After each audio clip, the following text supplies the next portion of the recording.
بسم اللہ الرحمن الرحیم احمدہ و اصلی علی رسولہ الکریم. حضرات، میں جب اسٹیج کی طرف بڑھ رہا تھا تو بے شمار لوگوں نے راستے میں آتے ہوئے مجھے رکے دیے. کوئی سوال کچھ کر رہا ہے، کسی نے کچھ سوال کیا. ایک سوال بہت سے رکوں میں مشترک ہے اور وہ یہ ہے کہ اہل حدیث اب تلک کیوں سوئے رہے، آج کیوں جاگے ہیں؟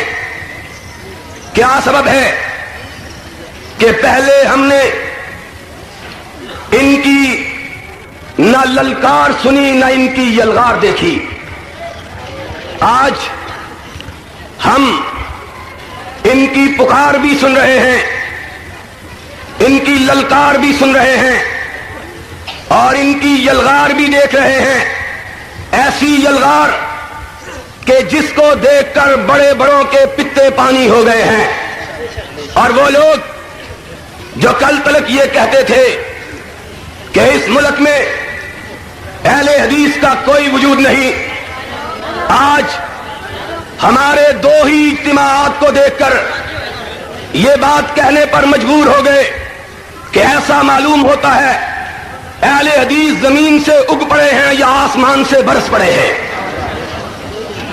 لیکن میں یہ سمجھتا ہوں کہ یہ جو سوالات لوگوں کے ذہنوں میں آئے ہیں، ان کا جواب اگرچہ ایک لمبی نشست کا محتاج ہے، لیکن پھر بھی میں اپنی اصل بات کے آغاز سے پہلے مختصر سی تاریخ بیان کر دینا ضروری سمجھتا ہوں تاکہ لوگوں کو یہ علم ہو کہ اہل حدیث نے اس بر صغیر میں مدت مدید سے کتاب و سنت کی شمع کو فروزہ رکھا، لیکن براہ راست اب تلک سیاسیات میں کیوں نہیں آئے؟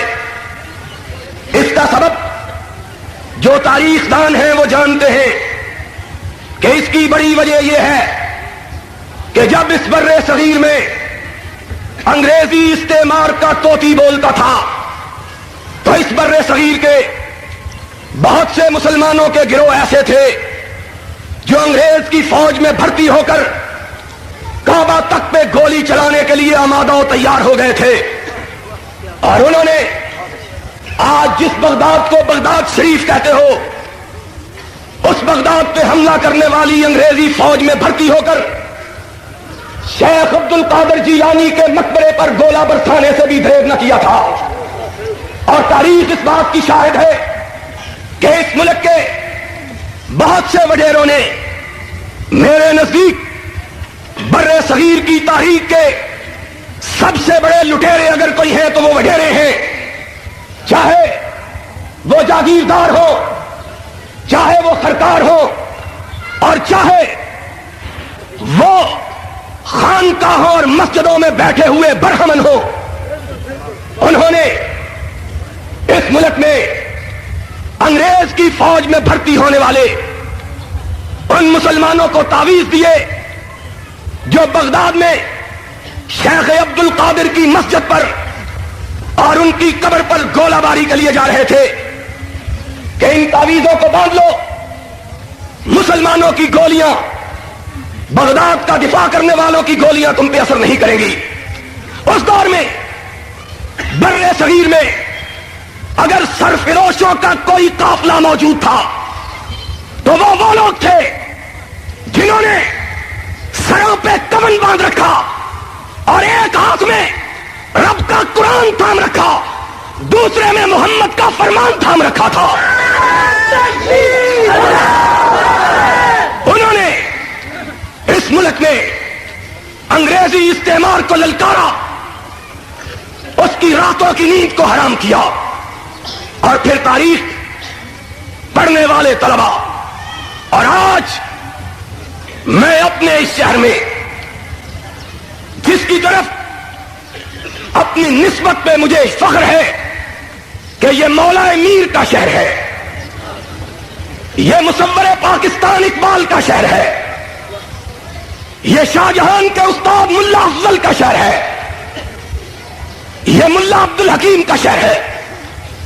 اس شہر میں کھڑے ہو کر یہ بات دہرانا چاہتا ہوں کہ اس دور میں جب ہر طرف سے سپاس نامے پیش کیے جا رہے تھے، ایک حریت پسندوں کا قافلہ تھا جو انگریزوں کی آنکھوں میں آنکھیں ڈال کر انہیں للکار رہا تھا اور کہہ رہا تھا، انگریزوں برے صغیر سے نکل جاؤ، جب تک وہابیوں کا ایک بیٹا زندہ ہے تمہیں چین سے برے صغیر میں نہیں بیٹھنے دے گا۔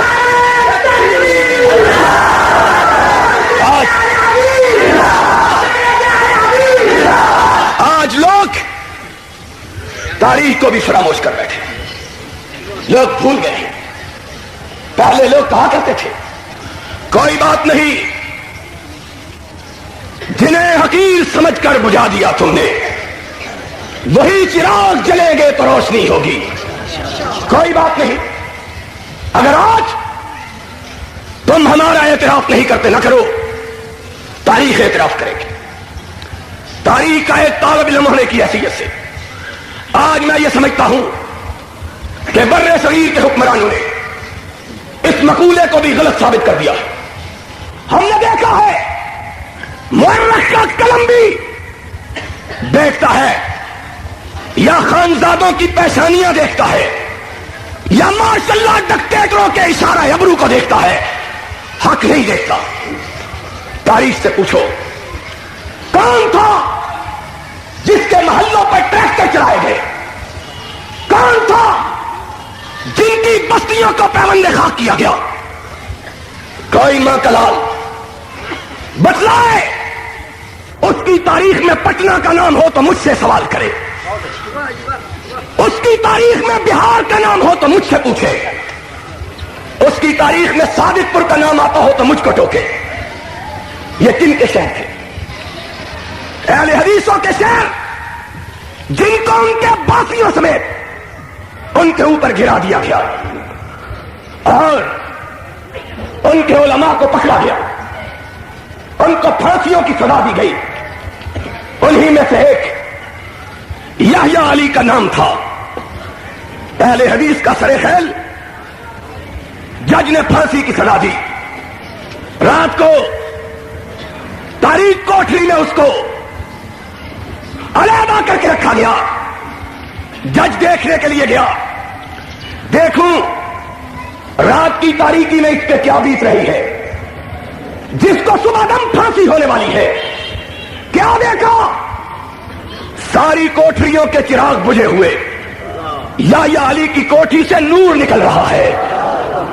حیران و شستہ رہ گیا، آگے بڑھا، دیکھا اس تاریخ کوٹھی میں یحییٰ علی قرآن کی تلاوت کر رہا ہے، آسمان سے ابر نور برس رہا ہے، پیشانی پر مسکراہٹ، ہونٹوں پہ تبسم۔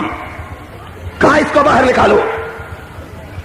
موت کا قیدی، صبح دم پھانسی پہ لٹکنے والا، موت کا انتظار کرنے والا نکالا جاتا ہے۔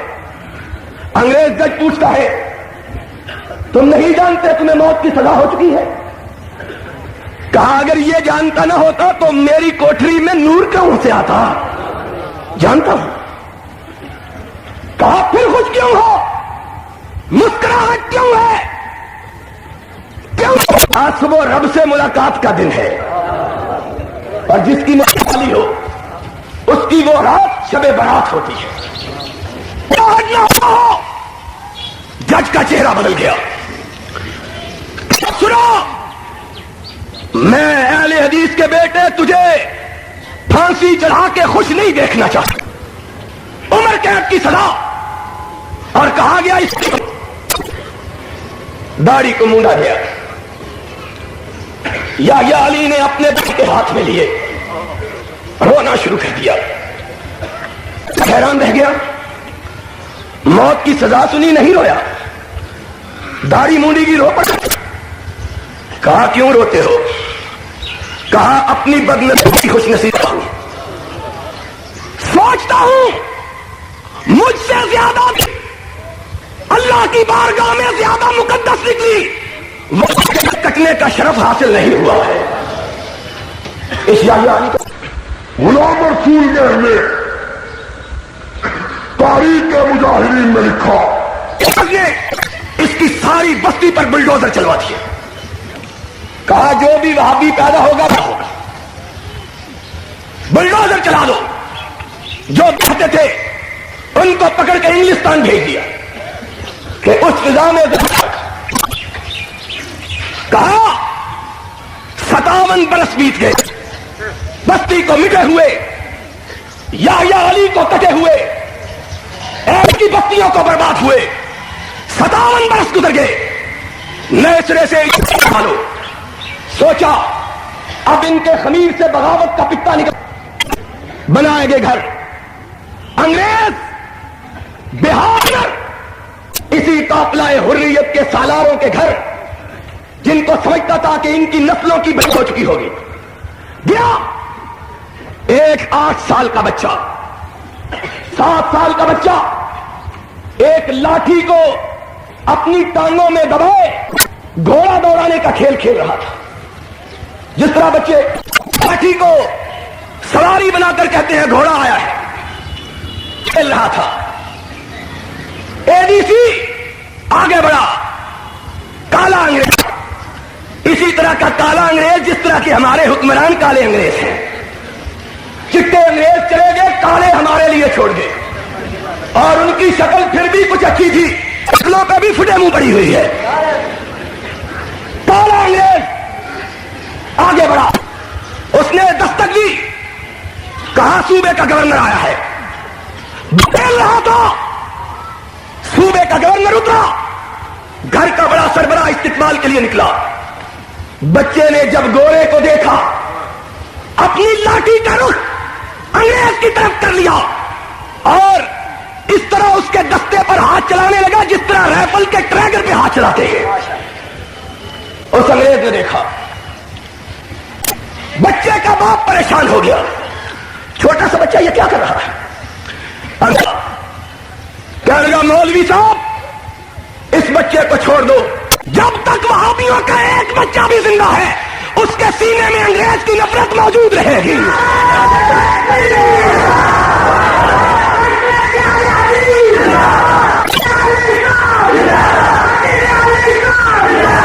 اور پھر یہ پھانسیاں لگائیے اس سیال کوٹ کے شہر میں۔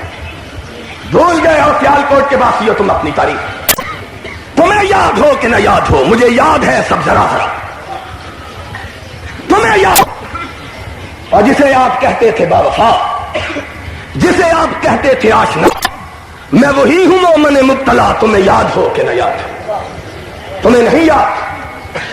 اس سیال کوٹ کے اندر وہابیوں کے لیے پھانسیاں لگائی گئی، صرف بنگال کے اندر 1 لاکھ اہل حدیثوں کو پھانسی پر لٹکایا گیا۔ اور کسی کا ماضی اتنا حسین ہو تو لے کے آؤ۔ ایک لڑکی صرف ایک باپ کی لاش اٹھا لائی ہے، اور تم تو ایک لاش لے کے آ گئے ہو، اور میری لاشیں تو اتنی بے شمار ہیں جن کو میں اٹھا بھی نہیں سکتا ہوں، میں کس طرح اٹھاؤں؟ تم تو اٹھا کے آ گئے شہر شہر میں۔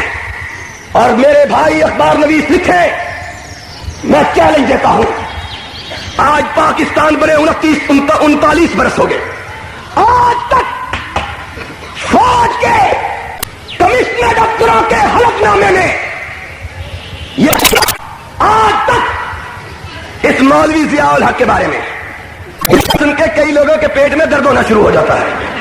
پترا تینوں ہی ٹکرنے ٹھہر جاتے ذرا۔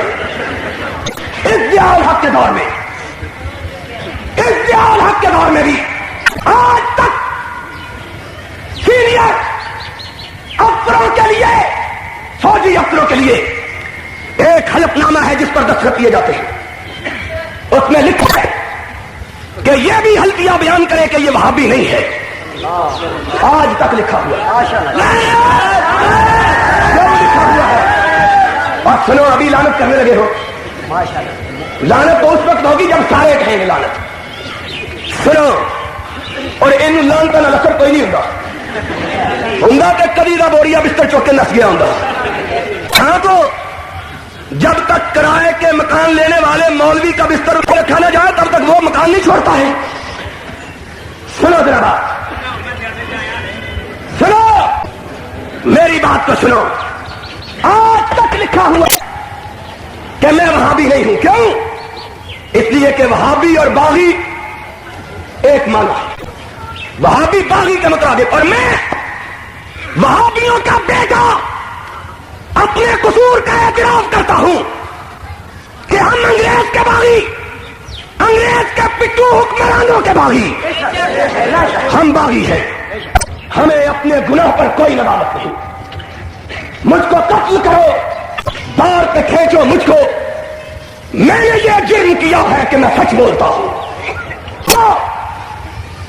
جو جی چاہے سزا دے لو. میں ضیاء الحق کا بھی باغی, میں بھٹو کا بھی باغی, میں یحییٰ کا بھی باغی, میں ایوب کا بھی باغی. میری وفا اگر ہے تو یا خدا کے لیے ہے یا مدینے کے مصطفیٰ کے لیے ہے.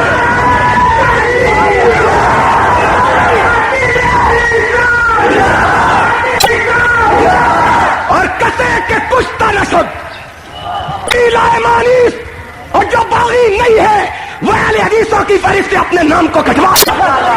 ہم باغی ہیں, ہم باغی ہیں. ضیاء ماشاء اللہ کے باغی, تیرے جھوٹے قانون کے معافی, تیری مصنوعی مونچھوں کے باغی, تیری اس پھٹی ہوئی وردی کے باغی. پھٹی ہوئی وردی, شرم نہیں آتی بے غیرتوں کو. سینے پہ تمغے لگائے ہوئے, لائن لگی ہوئی ہے تمغوں کی.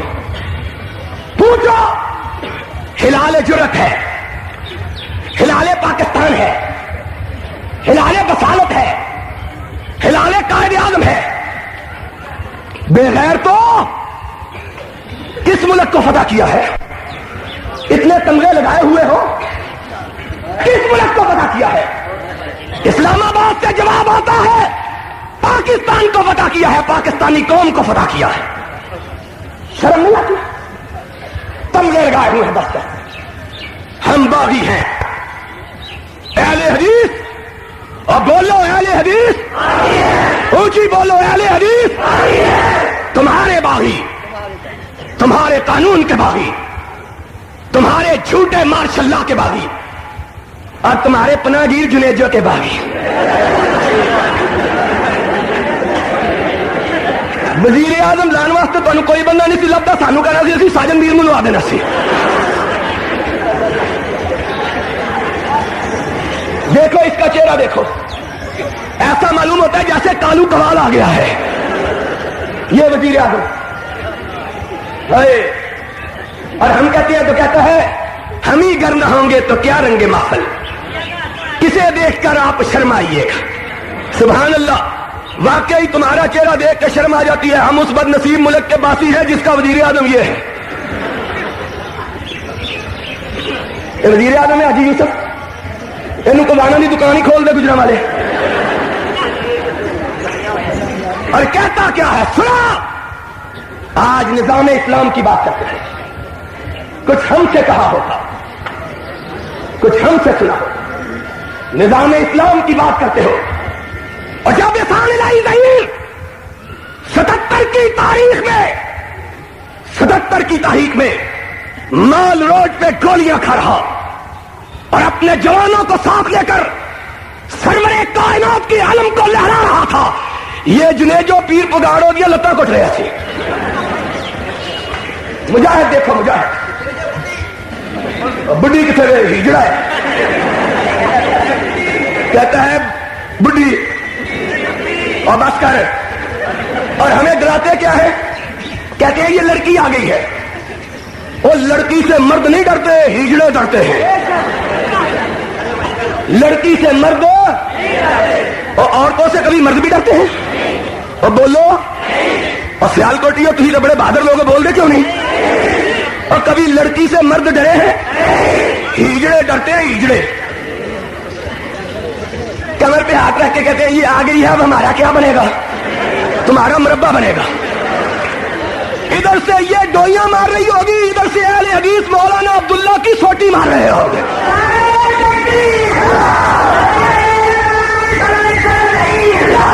اور کہتے ہیں ہم تو کہتے ہیں سنو، ایک دور تھا اہل حدیث کا نام لینا جرم تھا، اتنے شہداء کی لاشیں ہم نے اٹھائی، اپنے کندھوں پر اٹھائی، ان کو لے کے آئے، اور پھر لوگوں نے سمجھا اپنی صف بندی ضروری ہے۔ جب تک صف بندی نہ ہو، یہ پسے ہوئے انگریزی استعمار کے اور انگریزی استعمار کے گماشتوں کے، ان کی مانوی اولاد کے پیچھے ہوئے، جب تک یہ سانس نہ لے لیں گے تب تک نئی لڑائی لڑ سکتے۔ آج وابیوں نے سانس لے لیا ہے، اور بولو اہل حدیثوں نے سانس لے لیا ہے۔ اب دنیا کی کوئی طاقت اس ملک میں قرآن و سنت کی راہ میں رکاوٹ نہیں بن سکتی،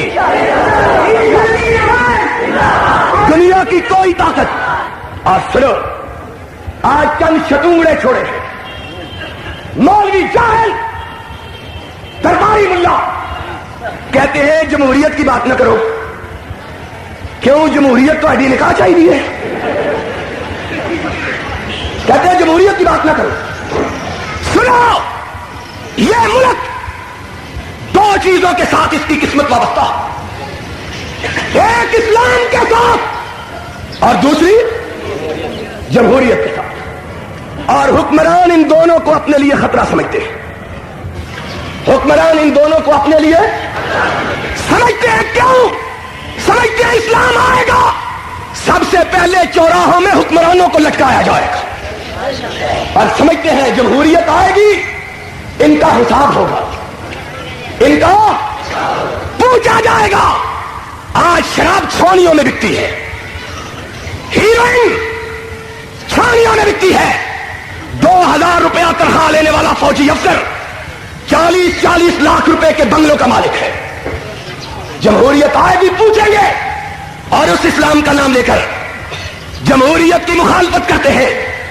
اور جو جمہوریت سب سے زیادہ اگر سکھائی ہے تو محمد الرسول اللہ نے سکھائی ہے۔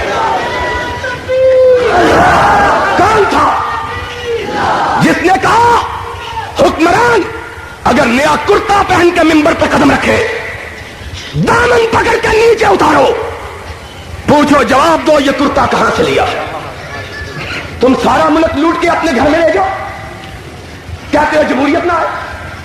سن لو، اس ملک کی تقدیر اسلام سے وابستہ ہے، اس ملک کی تقدیر جمہوریت کے ذریعے یہ ملک بنا ہے۔ اہل حدیث ان دونوں چیزوں کے مقابلے میں، ان دونوں چیزوں کے بارے میں کوئی مداہنت کرنے کے لیے تیار نہ، جمہوریت کے لیے نہ اسلام کے لیے۔ اور کوئی ہم کو نہ ڈرائے، یہ جائے گا تو لڑکی آ جائے گی۔ ہم نے لڑکی کے باپ کا مقابلہ کیا ہوا ہے، لڑکی کے ہم نے لڑکی کے باپ کا مقابلہ کیا۔ سنو، اس ملک میں اب آئے گا یا رب کا قرآن آئے گا یا محمد کا فرمان آئے گا۔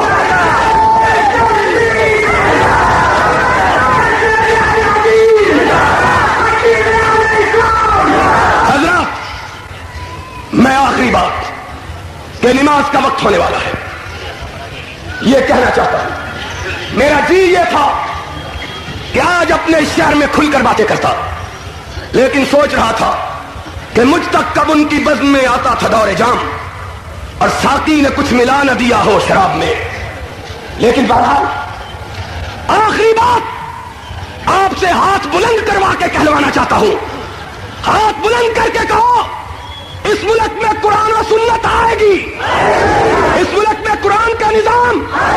ہاتھ خدا کی کوئی اس ملک میں قرآن کا نظام، اور جو اس کی راہ میں رکاوٹ بنے گا یہاں سے، جو اس کی راہ میں رکاوٹ بنے گا یہاں سے